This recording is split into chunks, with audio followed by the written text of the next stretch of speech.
We carry on with the series about Let's Talk About Politics.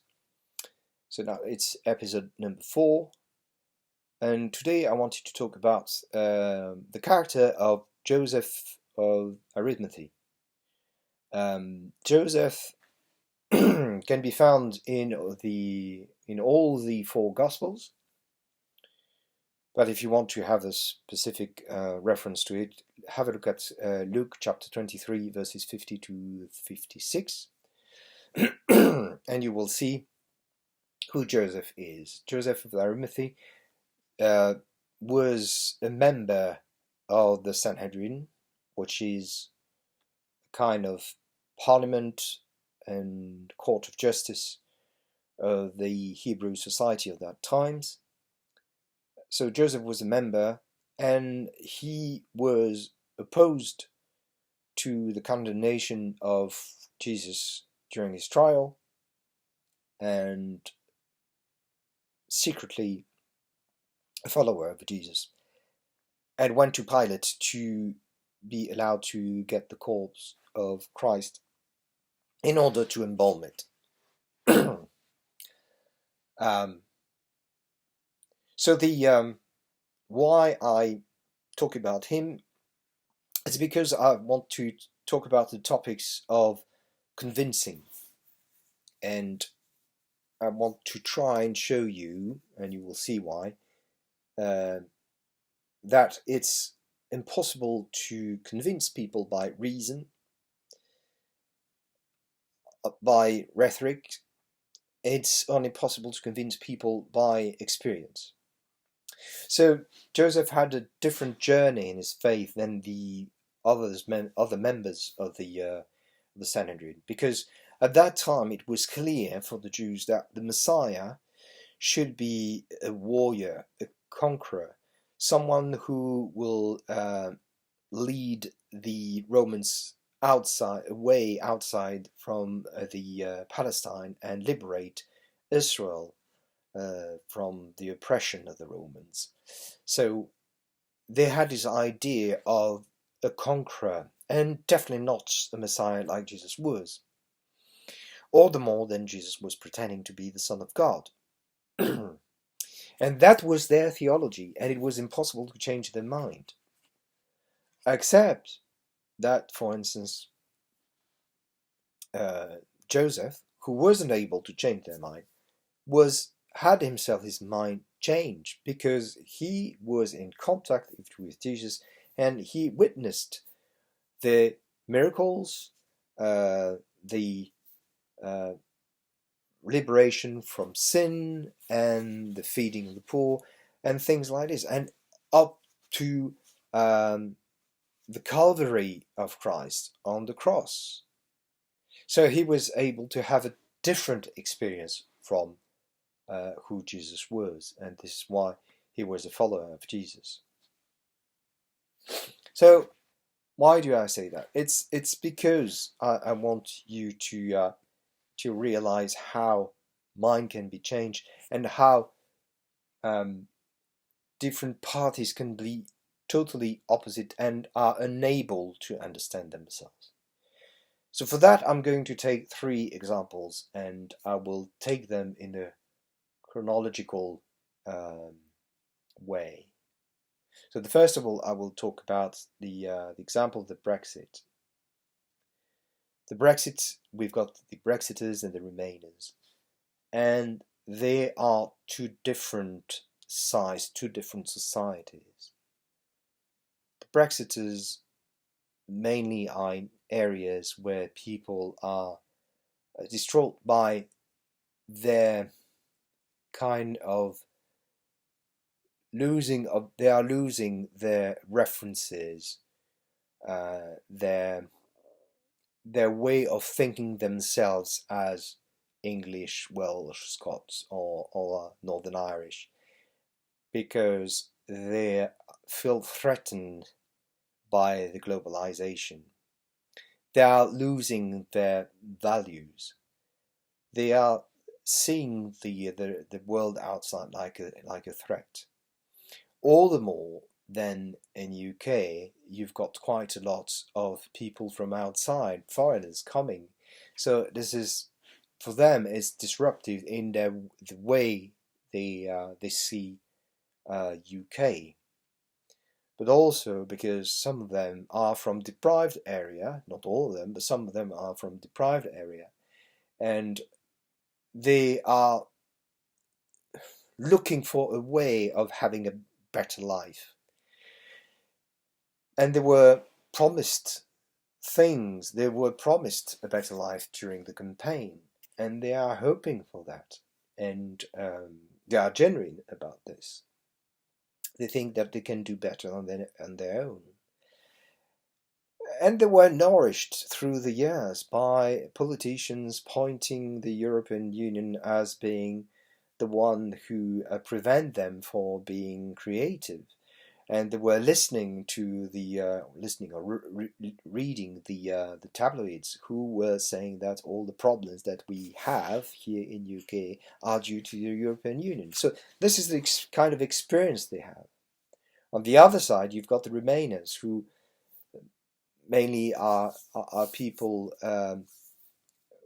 wealthy, often wealthier, from wealthier area, but also people who travel a lot, some people who have many friends from Europe, or just go to Europe and enjoy being in Europe very easily, going through Europe and using the euro that is in a money that is common, and they see the global and Europe in a different way, in a way that is much more enjoyable and exciting, that brings a future that is more friendly with the strange, with the alien. So they have, on the other whole, a positive experience of it. So both of them have a totally different experience, and during the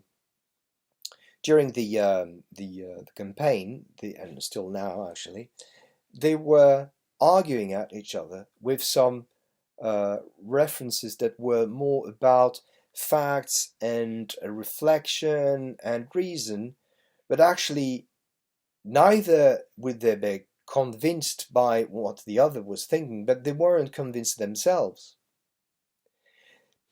But they had some different experiences.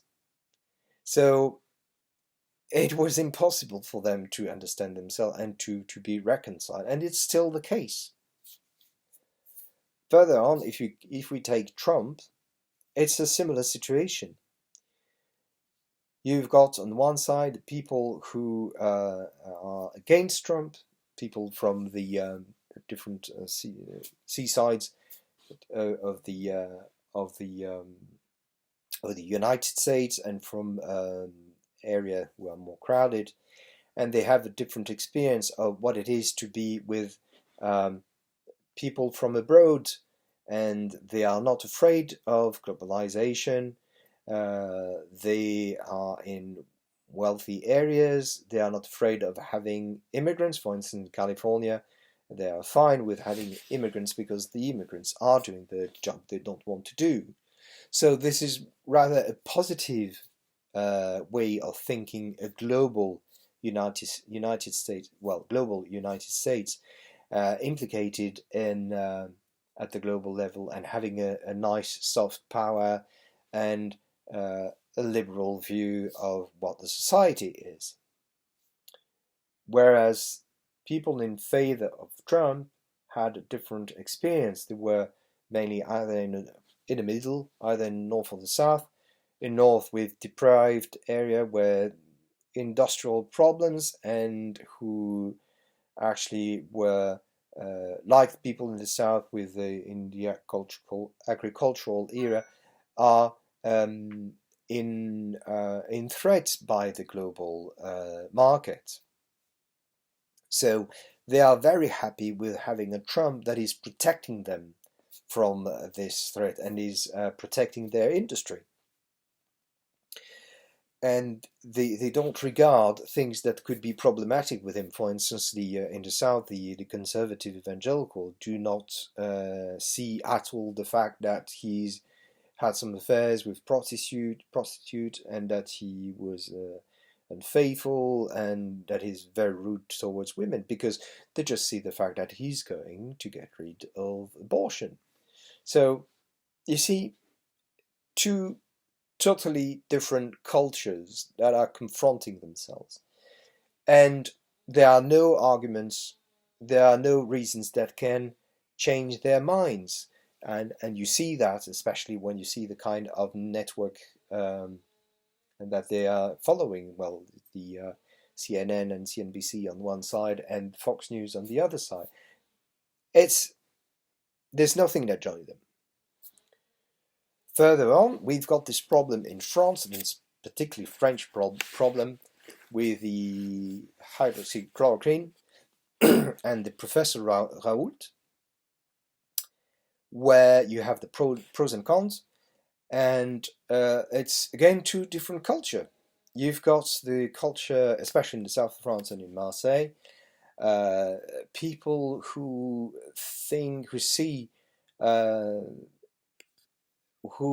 see the thing in an empirical way. That's you've got to cut through the back way to find a solution against the coronavirus. If the professor has got a solution, well, we just don't care about the protocols, and we just use it. And why they are like this? Because they have an experience. They have the experience, the personal experience of having a friend, somebody from the family who was ill and went to the institute of the professor and was cured.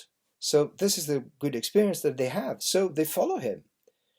But also there's a cultural experience that is this antagonism between Marseille and Paris, the south, and people who pretend to know and people who are not supposed to know. But also they've got a fascination for people like this professor who is very verbal and quite proud of himself, and they like it. They admire him like they used to admire Bernard Tapie in the 80s, 90s, who were a similar character in a different way. So they are. This is the experience that they have of the professor, and on the other side, people who are against him, they don't care actually about the chloroquine, whether it's rather if it works or not. If it works, that's fine. But they cannot stand the character of this professor, because he's not following the protocol. He's saying to the rest of the world, you can sod off, I do what I have to do, and I don't care, and you can't understand, and I'm the one who can understand, because I'm the one who is the professor and the best professor in the world about infection. And these people have a totally different experience of this guy. They are not necessarily had the experience of having people cured by this hypothetically cured by this medicine, but they just see the character and they can't stand him. So what happens in these three different situations? We have people with a very, very different experience, and they are trying to convince each other with quoting some articles, some experts in any kind of area, each other, but they cannot, because people won't listening. People, they won't listen because they don't, because actually a human being in some ways is still an animal, and a human being is not reacting, reflecting on necessarily on reason, but on experience. And it's still the case today, after our evolution. We are still reacting like this. So, what is happening and what do I experience about that? Because we can say, well, there's nothing we can do, and it's just like the same. Something that I experience is that I think the way we should react like this is, first of all, to understand why people are thinking differently, why they are different, and how they experience things, and to accept that it can be different. First thing I have when I dialogue with other people who think differently with me is, first of all, to find where I agree with this person, because there are always things that are in common. If you take, for instance, the Brexiters and the Remainers, both want what is best for their country, both want what is best for their children, and that's the same with Trump. And same with the chloroquine. People are both wanting what is best for the nation, that people will be cured. So there are things in common. Once I find what is in common, I acknowledge where I'm wrong. Because we are all wrong. We can be wrong. We can make mistakes. Brexiters completely denied what could be the economical outcomes. They don't want to listen to that. And Remainers didn't see at all the anxieties that Brexiters were experiencing. So there are things where we are wrong, and we have to acknowledge them. And then what do we need? Empathy. We need empathy. We need to understand why people are like this. We need to understand where their anxieties are. We need to understand what they need. We need to get back to love your neighbor. Love your foe. Well, even if it's not necessarily foe, but your opponent in your concerning opinions. So what is the thing that I'm experiencing, myself, it's something that is really dual. On one side, this is something that is very painful. I realize I'm still in contact with most of my friends from Marseille, with whom I had an experience of people warm-hearted and very generous with me, and I've got so good memories. But I realized since I left, through all the political events that happened, they are totally opposed to what I think, which is fine, because, well, I enjoy the richness of diversity, so that's fine. But the way they react towards people who do not think like them, if I weren't their friend, they would shout at me, they would insult me, and they would be ready to be violent towards me. And that is extremely painful to realize that. But on the other side, again, experience, because they experience their relationship with me, because they experience the way I reflect, the way I behave towards people, they are still very kind to me. They are still loving me. They still love me, and the best thing they say to me, and that is wonderful, when I had them on the phone, is, "Oh, Stéphane, we can still. What is good with you is that we can talk to you," and that's the best thing that I can hear. Brothers and sisters, we've got to realize that the only way to change this world, and that's the experience throughout history, is not violence. violence solves nothing. The only thing that will change this world is empathy. Amen.